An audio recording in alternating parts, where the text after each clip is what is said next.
वीर सावरकर का मुद्दा लाने की जरूरत नहीं। उससे महाराष्ट्र विकास अघाड़ी में भी दरार पड़ सकती है, मैं आपको बता रहा हूँ। ये सावरकर जी की चिट्ठी है। सर, मैं आपका नौकर रहना चाहता हूं। ये मैंने नहीं लिखा, ये सावरकर जी ने लिखा है।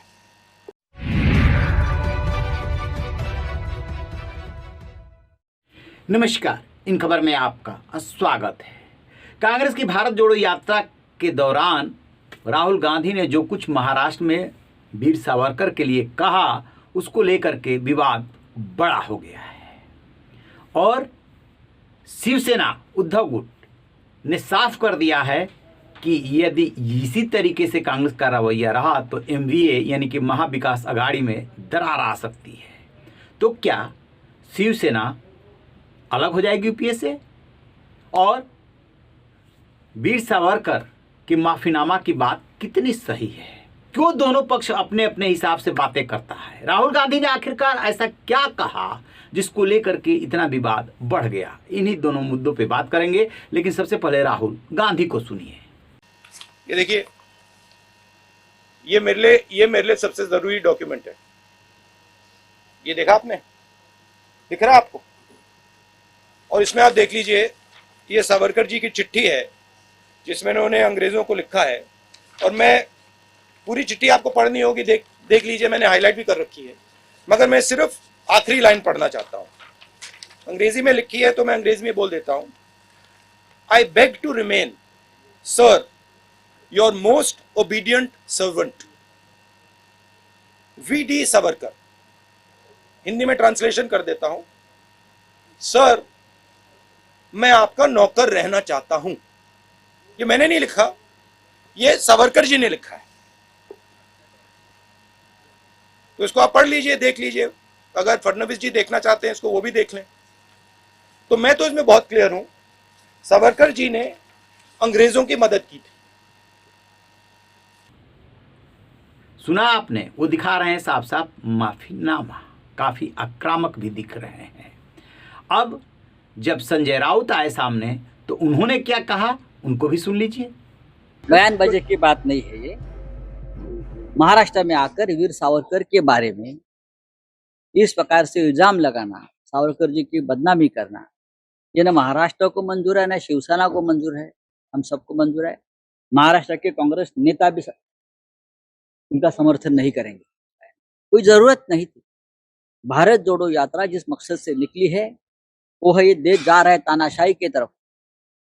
महंगाई, बेरोजगारी, महिलाओं के ऊपर अत्याचार, ऐसे बहुत से विषय पर भारत जोड़ो यात्रा चल रहा है। उनको अच्छे समर्थन मिल रहा है, महाराष्ट्र में सबसे ज्यादा समर्थन मिला। तो वीर सावरकर का मुद्दा लाने की जरूरत नहीं।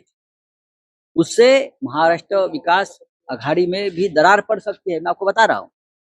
क्योंकि हम वीर सावरकर को हमारी श्रद्धा का स्थान मानते हैं। अब राजनीति है, इसलिए वो कर। इतना ही नहीं, उद्धव ठाकरे ने तो कहा ही कहा कि हम इससे सहमत नहीं हैं। स्पेशली आदित्य ठाकरे ने प्रेस कॉन्फ्रेंस की, वो भी सुन लीजिए।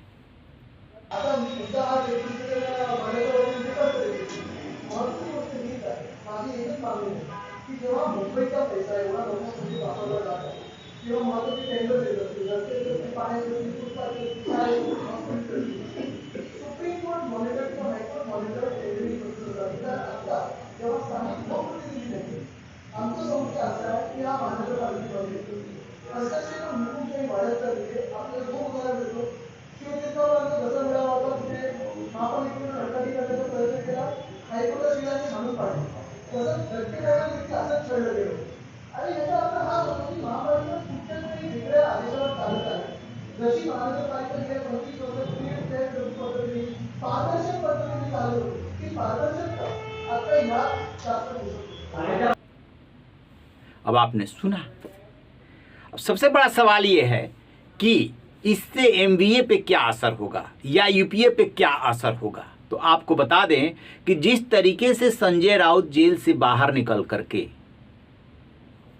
और सरकार को लेकर के, चाहे वो महाराष्ट्र सरकार हो चाहे केंद्र सरकार हो, जो कुछ भी बोला था तभी से उनके सुर नरम पड़ गए थे। एक बात।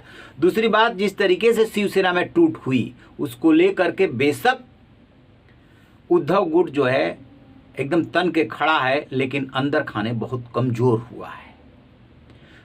और किस बात पे अलगाव हुआ? अलगाव हुआ था क्योंकि शिवसेना का वैचारिक गठबंधन नहीं हो पाया था कांग्रेस और एनसीपी से। जो धड़ा अलग गया उसका यही स्टैंड था कि हमें कभी भी कांग्रेस और एनसीपी के साथ नहीं जाना चाहिए था। शिंदे गुट का ये कहना था, हमें बीजेपी के साथ रहना चाहिए था। इसी बात पे विरोध हुआ है और शिवसेना के अंदर से ये आवाज आ रही है कि जो गलती हुई है उसको ठीक कर लिया जाए।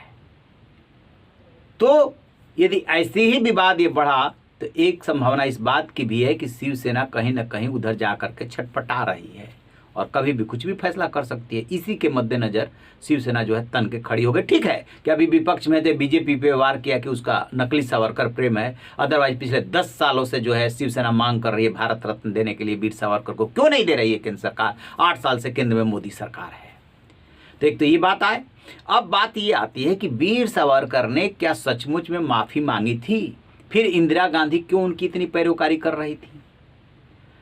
देखिए, 2 चीजें हैं एकदम क्लियर कट। अंडमान के सेलुलर जेल में वो 10 साल तक बंद रहे। महात्मा गांधी ने यंग इंडिया में 1920 में आर्टिकल लिखा जिसमें कहा कि वीर सावरकर को ऐसा करना चाहिए। हुआ क्या था असल में?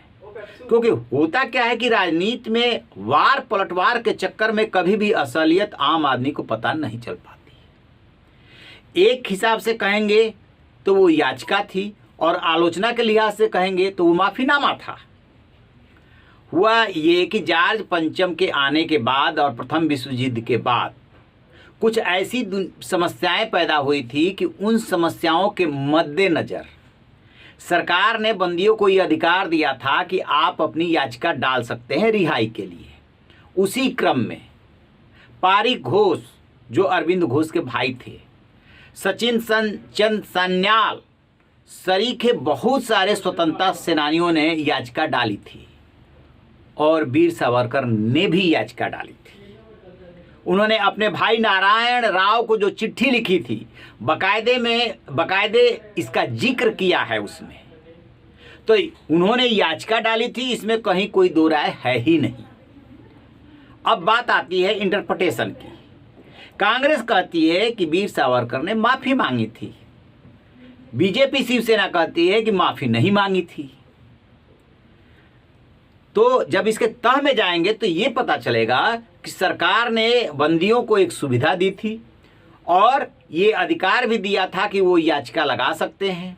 उसी अधिकार के तहत इन्होंने याचिका लगाई थी और याचिका इनकी मंजूर हुई। 10 साल बाद सेलुलर जेल से इनकी रिहाई हुई।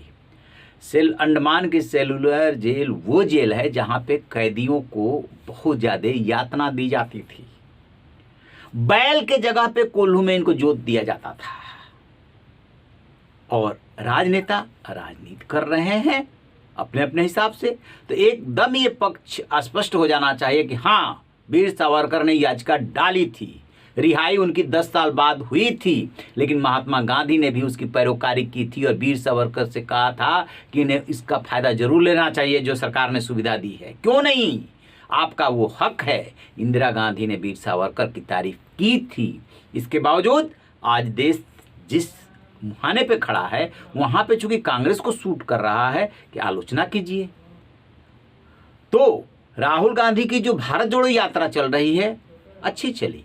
भले तो टी शर्ट और कपड़ों को लेकर के विवाद हुआ, लेकिन उनकी यात्रा अच्छी चली। महाराष्ट्र में जाकर के जहाँ पे कि शिवसेना एक घटक है, वहाँ पे उन्होंने ऐसा बयान दिया कि आपस में ही कड़वाहट बढ़ गई।